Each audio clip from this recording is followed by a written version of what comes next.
Good morning, 10th class students. Dear students, today we are going to study second poem of your poetry section. Name of the poem is The Psalm of Life. The poem is composed by H.W. Longfellow.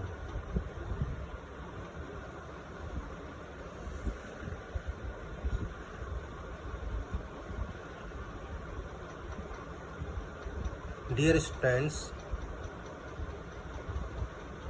this poem is all about the meaning of life.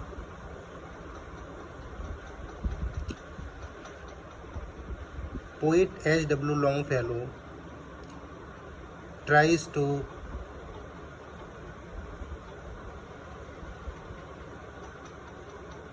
understand what is the meaning of life. In some way, life is real, and in another way, life is unreal. There are different aspects for understanding the life. Here, H.W. Longfellow tries to make us understand the meaning of life. First of all, we should learn about the poem, about the poet. Now let's start. The full name of Longfellow was Henry Wadsworth Longfellow. Full name of Longfellow, पूरा नाम Longfellow का पूरा नाम क्या था? Henry Wordsworth Longfellow. He was an American poet. वह कहाँ के पोइट थे? अमेरिका के. He was very famous in the world. वह संसार में बहुत प्रसिद्ध थे. He worked as a teacher of modern languages at Harvard University. उन्होंने हार्वर्ड यूनिवर्सिटी में टीचर ऑफ मॉडर्न लैंग्वेज, आधुनिक भाषाओं के शिक्षक के रूप में काम किया. Voices of the night was his first collection of his poem. Voices of the night उनकी कविताओं का संग्रह में पहली कविता थी. Published in 1839. जो कब पब्लिश हुई थी?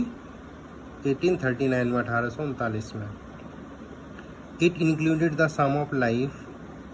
हिज अदर वर्क्स वर, और ये जो पोएम का कलेक्शन था वॉइसेस ऑफ द नाइट, इसमें ये poem the sum of life भी इंक्लूडेड थी, सम्मिलित थी. His other works were poems on slavery, the Spanish student, welfare of Bruges, the golden legend, village blacksmith etc.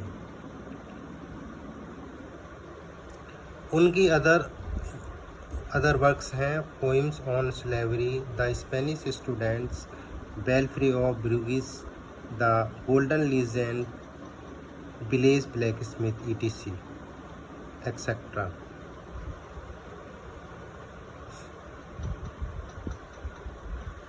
For exam point of view, central idea of this poem is very important because you are required to ask any central idea of the poem from your text book.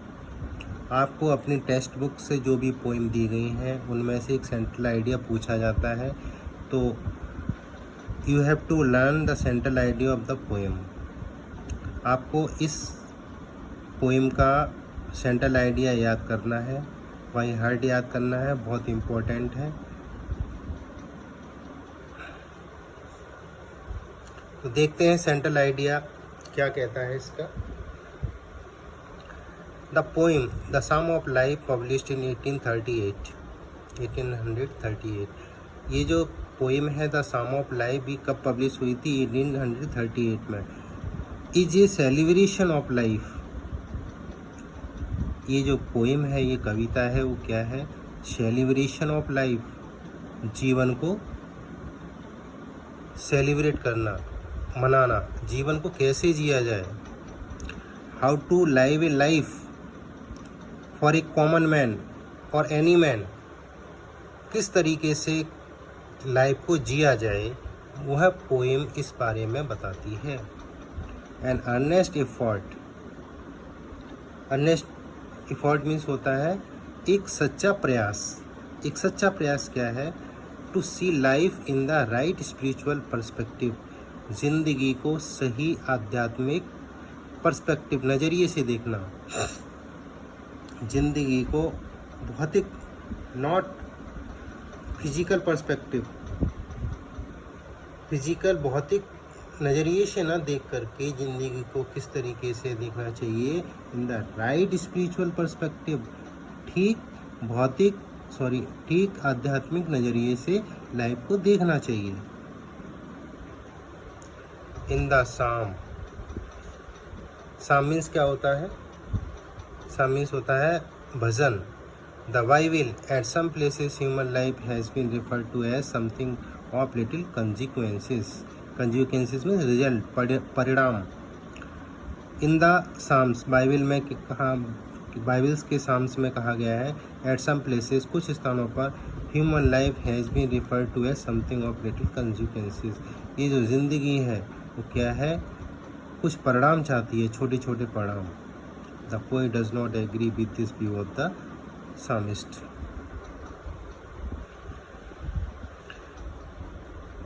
Poet does not agree, लेकिन कवि सहमत नहीं है किससे? With this view of the psalmist.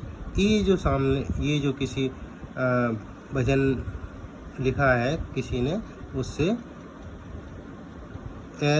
H.W. Longfellow does not agree, सहमत नहीं है। ठीक। Life is not an empty dream, जीवन खाली एक स्वप्न नहीं है। ड्रीम मीन्स होता है स्वप्न, सपना। जिंदगी एक सपना नहीं है, it is a serious reality. ये एक गंभीर वास्तविकता है, सच में वास्तविकता है। Death is not its ultimate object, for soul is immortal. Death is not its ultimate object. और मृत्यु है वो क्या है? अल्टीमेट ऑब्जेक्ट नहीं है, परम पदार्थ नहीं है। किसके लिए? सोल के लिए, क्योंकि सोल इज इमोर्टल, क्योंकि आत्मा तो अमर है। सॉरो और जॉय इज नॉट इट्स प्रीऑर्डेन्ड वे और एम। सुख और दुख किसी भी लक्ष्य के रास्ते नहीं हो सकते हैं। Our main duty in life is to work hard and progress day by day. हमारा जो मुख्य कर्तव्य है अपने जीवन में वो क्या है? वर्क हार्ड करना, कठिन मेहनत करना, and progress day by day, और दिन प्रतिदिन उन्नति करना। In this short and temporary camp of life, इस छोटे, टेम्परेरी मीन्स अस्थिर, not permanent, in this short and temporary camp of life, इस जीवन के जो छोटी सी अवधि है उसमें we should face the circumstances of life as a hero. उसमें जो भी परिस्थितियां हों उनको हमें कैसे फेस करना चाहिए, कैसे उनका सामना करना चाहिए, जैसे हीरो सामना करता है। And not be driven this way और that way by them like helpless cattle.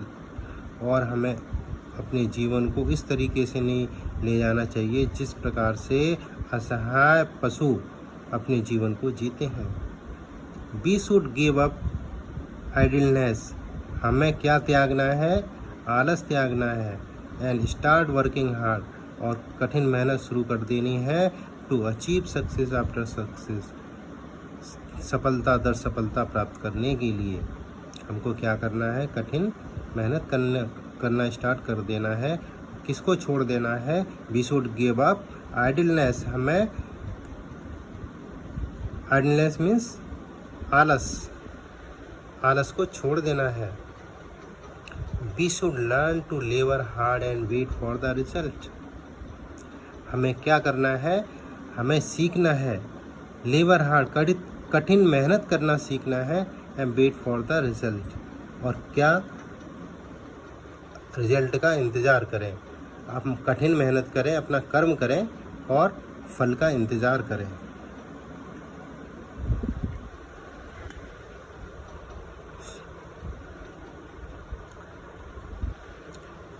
Now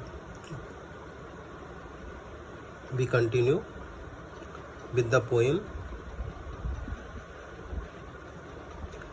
Life is real, life is earnest, and the grave is not its goal.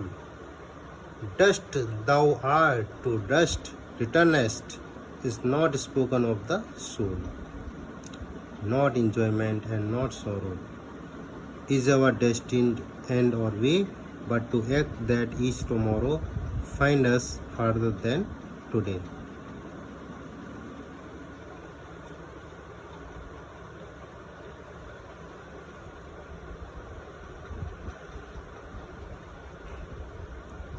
In the world's broad field of battle, in the bivouac of life, be not like dumb driven cattle, we a hero in the strife.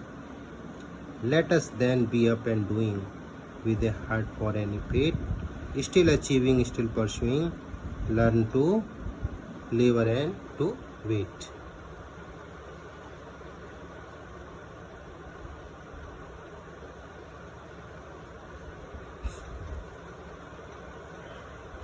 Life is real, life is earnest.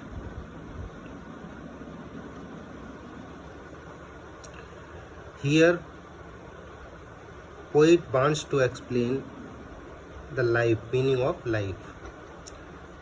He says, life is real. ये जिंदगी क्या है, वास्तविक है, and life is earnest, और ये जिंदगी सच में है, सचमुच में है, ये सत्य है। And the grave is not its goal, और इस जिंदगी का गोल, लक्ष्य क्या है, कब्र नहीं है। ऐसा नहीं है कि आदमी जीवन अपना स्टार्ट करे और उसका अंतिम लक्ष्य क्या हो, कब्र मतलब मृत्यु। Dust thou art, to dust returnest, इस लाइन का मतलब है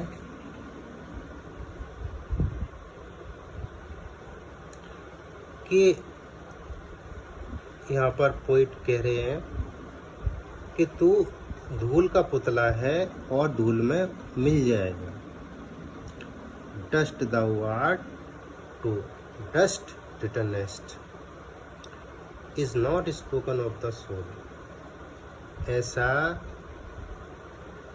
आत्मा कहती है, ऐसा बिल्कुल नहीं है। Is not spoken of the soul, ऐसा आत्मा के बारे में बोलना नहीं है। कैसा कि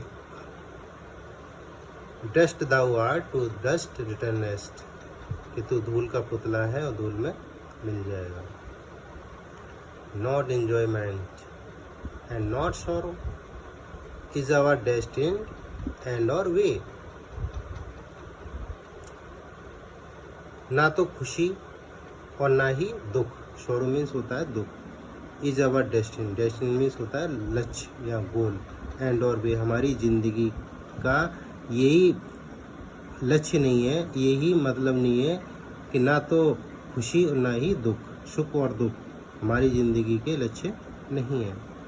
but to act that each tomorrow finds us farther than today, लेकिन टू एक्ट इस तरीके से काम करना कि ईच टुमारो के हर आने वाला कल कैसा लगे, finds us farther than today, कि हम जो भी आने वाला कल है वो आज से बेहतर हो। In the world's broad field of battle, in the world's broad field of battle. Broad means होता है विस्तृत, फील्ड मीन्स मैदान, बैटल मीन्स युद्ध। ये जो संसार के विस्तृत युद्ध स्थल में। In the bivouac of life, bivouac means होता है पड़ाव।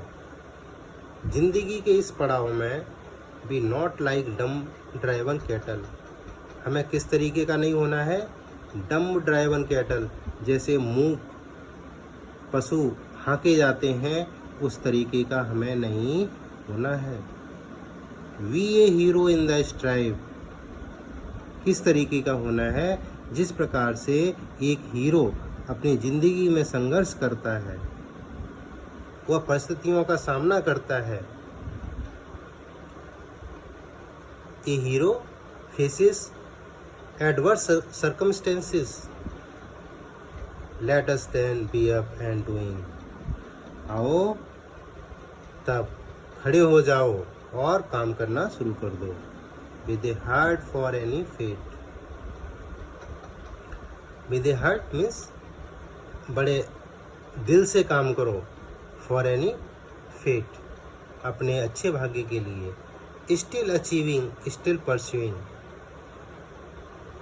स्टिल अचीविंग का मतलब होता है कि जितना तुम पा लिया है,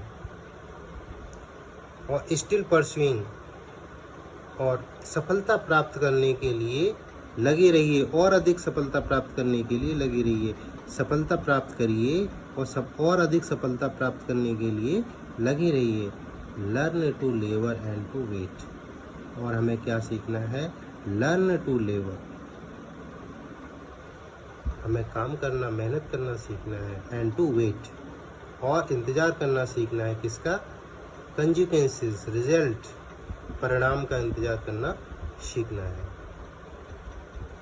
now students, what you have to do, you have to recite this poem at least 5 times, कम से कम 5 बार इस पोएम को आप बार बार जैसे पढ़ते हैं उसको पढ़िए। And after that you have to learn the word meanings given in the end of this poem। इस पोएम के बाद में जो ये वर्ड मीनिंग दिए हुए हैं ये मैं दिखा दे रहा हूँ, ये किताब में मिल जाएंगे आपको, देख लीजिए। ग्लॉसरी दी हुई है, ये देखिए ग्लॉसरी, ठीक। ये earnest grave goal, enjoyments, destined end act, farther broad bivouac, dumb cattle, hero strive, fate pursuing, still achieving, to labour, ठीक है। In any way, if you face some problem then you can ask me in WhatsApp में मुझसे पूछ लेना, अगर तुम्हें कोई भी दिक्कत होती है पूछ लेना, ठीक। Now we will discuss exercise in next time, ठीक है। Okay, thank you, have a nice day.